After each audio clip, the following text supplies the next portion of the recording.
You're listening to a download from the BBC. This is from our own correspondent, introduced by Kate Adie. Today, how to swindle billions from the Nigerian government. A step-by-step guide from a man who knows how the fraudsters did it. We go aloft with an American eccentric, patrolling the skies over the wide-open spaces of Arizona's borderland. Politics, human rights, jetwood, aubergines on wheels. Tonight's Eurovision in Baku is not going to be dull. But disappointment there is at a seaside tasting of one of Italy's most celebrated delicacies. But first, the sight of all those smiles in the polling station queues in Egypt this week showed that some, at least, of the shoots planted in the Arab Spring last year have begun to flower. And there's been a degree of admittedly cautious optimism surrounding the talks in Baghdad about Iran's nuclear program. The region clearly would prefer that this particular argument doesn't explode into a dispute with far wider implications. But around the Middle East there remain many concerns, not least about Syria. This morning, activists there have been calling on the United Nations to do more to protect civilians. They're saying about 90 people were killed by government forces in the town of Hula yesterday. And the effects of the violence are increasingly being felt in neighbouring Lebanon, from where Jeremy Bowen has sent us this assessment. In Beirut, the jacaranda trees are in blossom, their perfumed purple flowers swaying in the breeze off the Mediterranean. It should be a perfect time. They're having a long weekend to celebrate the 12th anniversary of Israel's withdrawal from the zone it occupied in the south. It's early summer, and for secular Lebanese, that means the beach, the pool, and the worship of the god of the suntan. My hotel used to be pleasantly scruffy with an old-fashioned oblong pool that was excellent for doing lengths. It's been renovated, and now the pool's been turned into a place to pose, with a swim-in bar where you can wallow to check out whichever sex you find most interesting, or do a watery dance to the music pumping out of the speakers. Surgeons and silicone, not nature, shaped some of the flesh on display. It's trendy, and one of the places to go in a city where for some people with a bit of money, image matters more than almost anything else. For those who don't want to lose themselves in Beirut's hedonism or can't afford it, identity generally means a lot more than the show. Lebanon is a patchwork of 18 officially recognized sects, and this last week the fault lines between them have been flexing in a way that makes the Lebanese, with their history of civil war, feel deeply uncomfortable. Hanging out at the pool might help the fortunate few put it out of their minds, but not far away, people have died violently in sectarian incidents that bring back bad memories. It's 20 years since Beirut stopped being the Middle East's most war-torn city. In many ways, it's a huge success story. But those difficult sectarian fault lines won't go away, and it's next door to Syria, which is sinking fast into its own civil war. Lebanon and Syria have deep, complex connections, and it was always a matter of time before the tension and violence leaked over the border in this direction. The challenge now is for the leaders of Lebanon's jumpy communities to stop it getting worse. I've come to Beirut from Egypt, where they were having a proper presidential election, the kind where the voters don't know the outcome in advance. One evening this week in Cairo, I was in the gym on the running machine, watching the news on Al Arabiya, one of the Arabic satellite channels. It struck me, as I puffed along, that the message coming from the big screen had none of the optimism that would have been there last spring. The process of change, the emergence of a new Middle East, has turned out to be long and hard. A year ago, violence was already happening, but it was possible to hope that it was temporary. Libya's civil war is over, but Syria's killing now looks much more like part of the landscape, and the Lebanese are getting very nervous. The bulletin I was watching led with a suicide bombing in Yemen that killed 96 soldiers. The pictures showed hundreds of uniformed men surging away from the site of the explosion, where scores of unmoving bodies were piled up together. I know that particular place in Sana'a, the Yemeni capital. It's a wide, straight parade ground that's used as part of a highway most of the time. The aggressive and ambitious local affiliate of Al-Qaeda said they did it. They're the same people who've got worryingly close to blowing up airliners with bombs hidden in underwear. The attack in Sana'a, well away from Al-Qaeda's strongholds in Yemen, is a heavy blow for the new government. And so the Arabia news went on, families weeping over the shrouded bodies of dead children, graphics framed by barbed wire. Not everything was unrelentingly terrible. In Baghdad, negotiations between Iran and the world's big powers about its nuclear program might eventually lead to a deal that takes some of the steam out of what could become a global crisis. And of course, the Egyptians are having their presidential election. Not perfect democracy yet, but going in the right direction. It seems to have re-energized Egyptians who are getting very pessimistic about the future. Their country still has huge problems, but they've had a reminder this week that it really was changed by the revolution. For a short time last year, it looked as if the drama in the Middle East might be over by the summer. The dominoes seemed to be tumbling, like they did in Europe in 1989. Irreversible change is happening. But it's clear now that the road ahead is long and hard, and it will be years, not months, before the Arabs and their neighbours get to the end of it. Jeremy Bowen in the Lebanese capital, Beirut. Nigeria's Justice Minister has promised to get to the bottom of a fuel subsidy scandal, which is said to have cost the government almost £5 billion. A parliamentary report said that a subsidy programme designed to keep petrol prices low had been sabotaged by massive corruption as well as gross mismanagement. It heavily criticised Nigeria's state oil company, NNPC, and called for it to be restructured. The scandal has been front-page news in Nigeria, which, as well as being Africa's most populous nation, is also one of the world's biggest oil producers. Will Ross, who's in Abuja, says many Nigerians are wondering whether those responsible for the fraud will ever be brought before the courts. The man on the motorbike approaches a roadblock where there are 3 well-armed policemen. He waves some money in the air, and the officers are transfixed, staring at this barefaced bribe. Nobody notices the large black object with a fuse sticking out of the top on the back of the bike. Yes, a bomb. It even has B-O-M-B written across it. If this sounds like a cartoon, then that's because it is. Titled All Eyes on the Note, this is the work of Mike Asukwo, who captures topical slices of Nigerian life with a few strokes of his brush. Unsurprisingly, many of his cartoons are about corruption. It happens all over the world, but here it's a bit more in your face. I've just met a politician who's helped uncover a massive swindle, which over the last 3 years has cost the country about a quarter of its entire annual budget. You must have made a few enemies, I suggested to Farouk Lawan at his office in Nigeria's green-domed National Assembly. Yes, a lot of powerful ones. We've had death threats, he told me, people telling us we were not going to live long enough to even present the report. But we're still here. The 205 pages that resulted from the investigation into the fuel importing racket contain figures so large my calculator simply can't cope as I try to convert to pounds or dollars. As I leave the lawmaker's office, outside a crowd of people are waiting to see him. A man asks for my number as he's writing a book about Mr. Lawan and wants to include the interview. It's going to be called Mr. Integrity in the House, he tells me.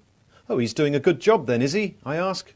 Oh yes, he's a fine legislator, one of the best. It's almost comical the way politicians and the so-called big men are lauded here. Good morning, Honourable. Greetings, Your Excellency. And my favourite so far, which I heard outside a plush hotel. Distinguished! How are you, sir? At which point, out of the car window, a distinguished hand protruded, offering a little cash to the praise singer. Now back to the fuel scandal. I wanted to know exactly how the Treasury had been looted on such a fantastic scale. I met Dr. Udenta. They must have been short of names in my village, he joked as he introduced himself. Part activist, part politician and a fierce critic of the government, he doesn't pull his punches. This nation is constructed on a grand scale of fraud and corruption, he told me. OK, so I'm a crooked businessman, I replied, and I want to get very rich out of fuel. What should I do? First of all, are you well connected in government? Do you know the head of the state fuel company? If so, make your case to them. Now tell me, what do you want to import? Petrol or kerosene? Petrol, I suggested. He nodded.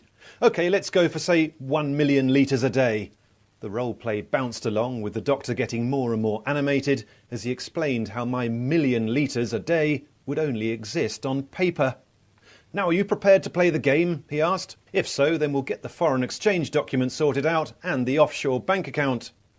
Just to be clear then, so I'll be paid for importing 1 million litres of fuel, but I won't actually deliver anything. Not a drop. That's it. And now you must be kicking yourself that you only went for 1 million litres and not 5, because it's so easy, he said. Of course, you'll only get 20% of the money because the loot is shared, but you're comfortable with it because, what the hell, you didn't spend a penny. And that's one way in which the unaccountable state fuel company is said to have helped a few fat cats get even fatter. The scam has caused a lot of anger, and there are calls for heads to roll. But if you're wondering whether any of the looters will be locked up, it's worth having a look at another of Mike Asukwo's cartoons. "Your Excellency, you're under arrest," says a worried official from Nigeria's anti-corruption agency. She's produced a pair of handcuffs that are not exactly a tight fit. Being the size of huge hula hoops, he can easily slip his hands out and walk free. To yet more greetings of Your Excellency, Honourable, or even Distinguished. And that was Will Ross in the Nigerian capital Abuja. Next to the United States, and even for a rough-and-tumble border state like Arizona, it's been a tough couple of years. 2 years ago, the state passed a law that targeted immigrants who are there illegally. Now there's a new bill demanding that everybody carry identification papers and show them to police on demand. Critics of the legislation inside the state and across the country say it's being used to target Hispanics. Boycotts were launched of Arizona. Now the matter's been taken to the United States Supreme Court, which is considering whether Arizona has gone too far, trespassing into federal territory. Arizona has the largest number of illegal crossings of any American state. The border winds through miles of empty desert, and it's hard to police. But it isn't just members of the official US Border Patrol who are trying to hold back this tide of immigrants, as Johnny Diamond's been finding out. Dust, lots of it, in big clouds, drifted in the wake of the huge 4x4 as it made its way towards Glenn Spencer's land. Don't bring one of those little cars, he had warned. It won't make it up here. So the big car, more of a small truck really, bounced and rumbled along the unpaved road that led up to Arizona's borderlands. The air still has some cool in it in the morning this time of year in Arizona, though the day promised much heat. The early light has a delicacy to it that is swiftly lost as the temperature climbs and a heat haze lies heavy on the land. The earth is dry, grey-brown all around, though there's still a fair amount of green about. The mesquite holds the water well. Disturbed by the vibrations of the oncoming car, a long-necked bird trotted primly across the road and out of the way. Up a winding road and onto a plateau, the car crunched to a halt amongst a cluster of buildings. A caravan sat patiently. A car waited for a driver that would never come. Its bonnet open, lush grass grew through its engine block. Maybe it was the wrong place. Aside from 2 sleek and well-kept horses, there were no signs of life. A couple of 100 yards away, a brown metal barrier, maybe 5 metres high, marked the line between America and Mexico. Only the horses stirred. Then Glenn appeared. To some, he is a patriot. To others, an obsessive. He might be called a whack job here. He is, without doubt, an American eccentric. But he is deadly serious. Serious enough to have left his wife and his home in California and ended up in this lonely perch right at the end of America. Blue-grey eyes looked out from underneath a cap decorated with a Marine Corps camouflage design. A grey camouflage shirt hung over a comfortable belly. Legs emerged from a pair of shorts. Glenn is nearly 75, but moves with an almost boyish energy and enthusiasm. Out by the brown metal border, he and his team have built a sign, a solid blue frame, maybe 2 metres in height, onto which had been placed in what look like silver letters the words, "Secure the border." The US Border Patrol has been trying to do that for decades. Not far away, at their base in Nogales, a town split between Mexico and the US, they showed off their hardware. A car park with hundreds of vehicles, a warehouse with row after row of black, dust-covered quad bikes, There are helicopters, remote cameras, fingerprint scanners, night vision goggles, dog teams, horses, X-ray trucks, all of it dedicated in part to turning back the tide of humanity that sought to move from south to north in search of a better life. The US Border Patrol's budget has trebled in the last 10 years, a result of the political pressure to do something about the border. And then there are groups like Glenn's. He monitors the border from the air with a homemade remote control aircraft feeding back pictures, and from the ground with sensors his team have built.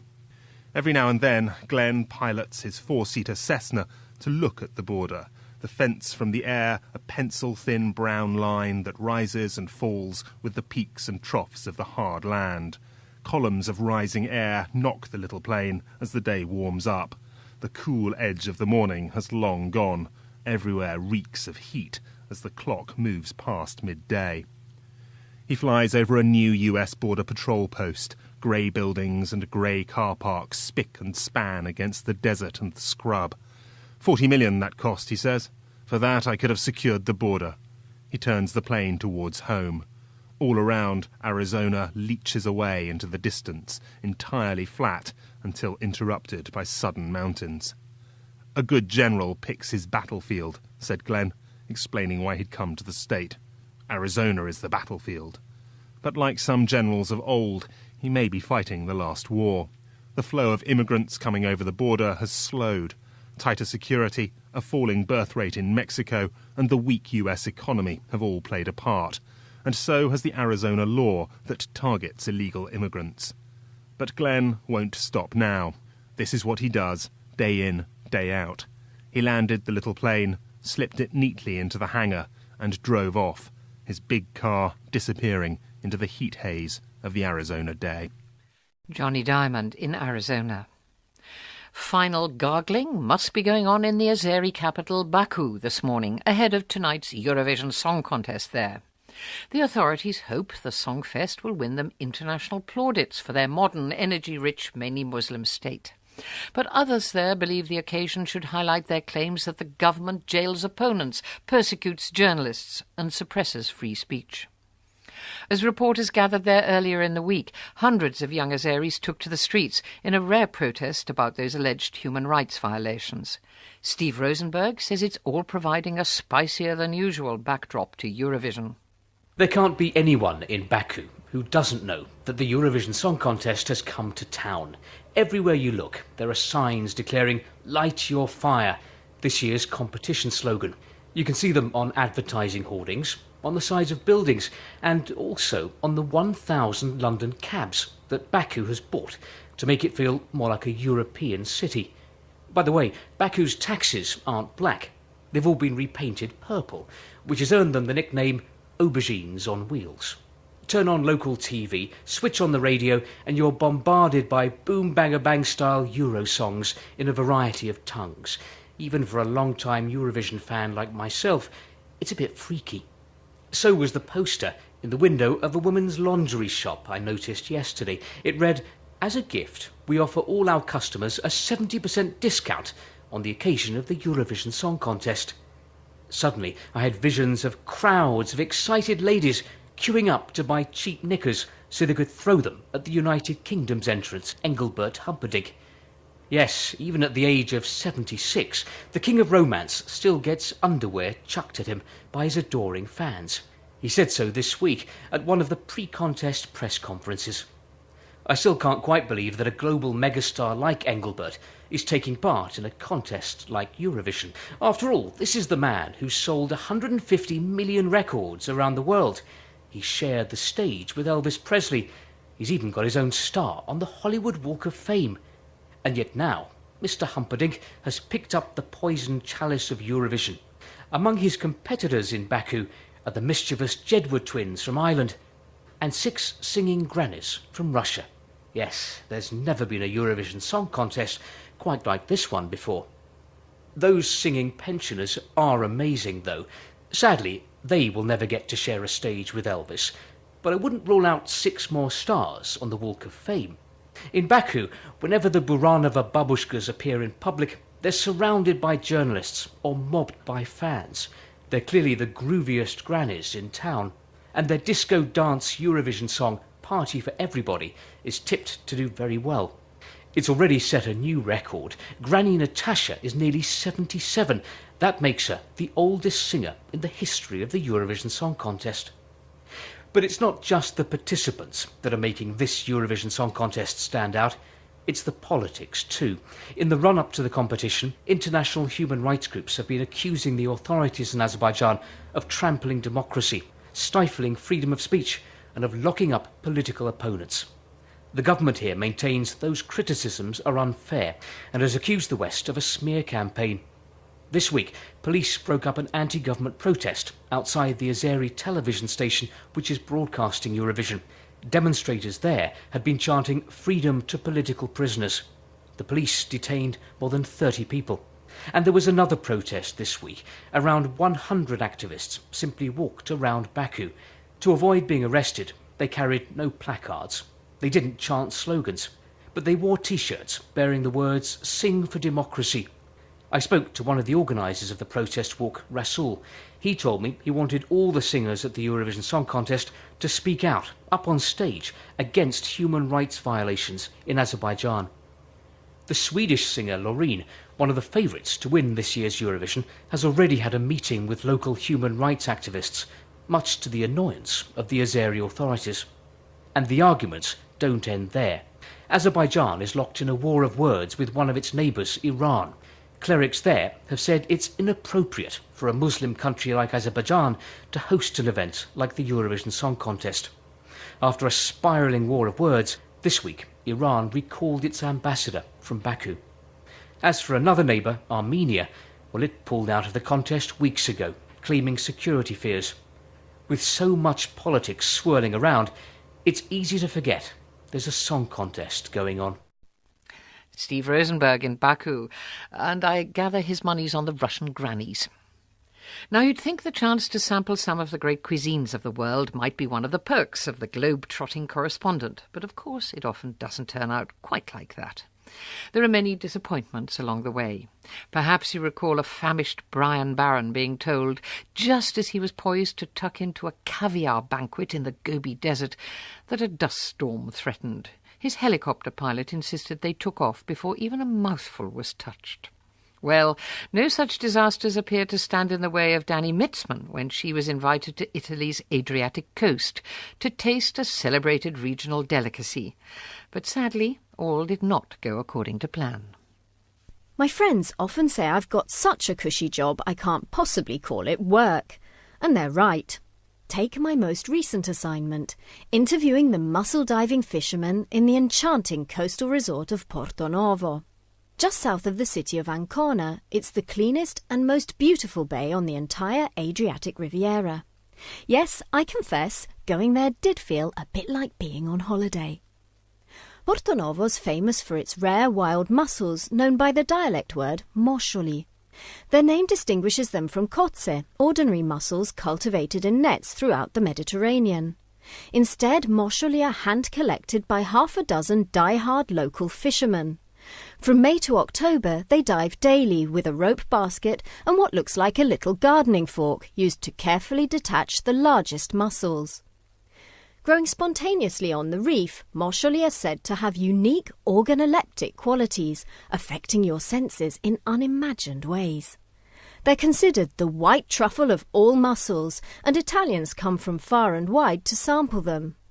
Since 2004, they've been on the Slow Food Movement's list of traditional protected foods, and with a limit on the quantity harvested, you can only find them on menus in this very bay.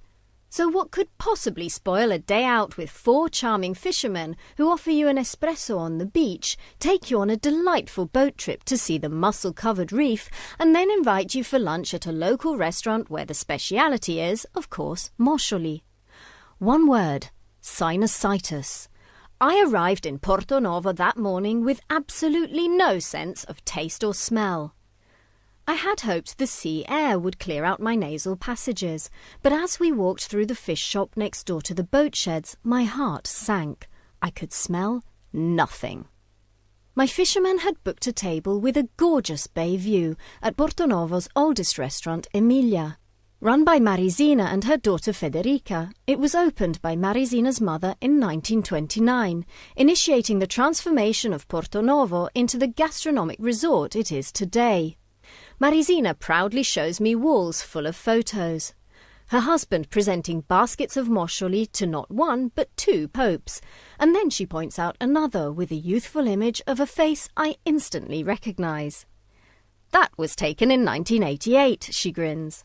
I was sworn to secrecy to keep the paparazzi away, and I didn't tell a soul, not even the staff. It was the police who blew it when they said they were cordoning off the road because Prince Charles was coming here for dinner. Federica laughs indulgently and tells me she and her mother would love me to taste their treasured moscioli. She lets me peek into the kitchen where the chefs are preparing an array of mouth-watering recipes. I inhale deeply, smell nothing, and feel miserable. I'm not expecting sympathy, but anyone who's a foodie like me will recognise this situation as acutely tragicomic. Just imagine the first dish, simple steamed moscioli in all their unadulterated glory. Served with a sprinkling of parsley, olive oil and lemon juice, they sit in their gleaming shells, pouting seductively. I put one in my mouth. It's exquisitely succulent. But as for its spectacular organoleptic qualities, all I get is salt. If they'd given me a marshmallow simmered in seawater, it would probably have tasted the same. Then comes a huge platter of moscioli au gratin. I stare at them, painfully aware of how heavenly they must taste, imagining the delicate hint of garlic blended with the breadcrumbs and parsley, and the way the topping would complement the juicy flesh below. My disabled palate is infuriatingly indifferent. Next comes Emilia's pièce de résistance, spaghetti ai moscioli with its rich sauce of chopped mussels, tomato and onion. By now my taste buds are weeping tears of frustration.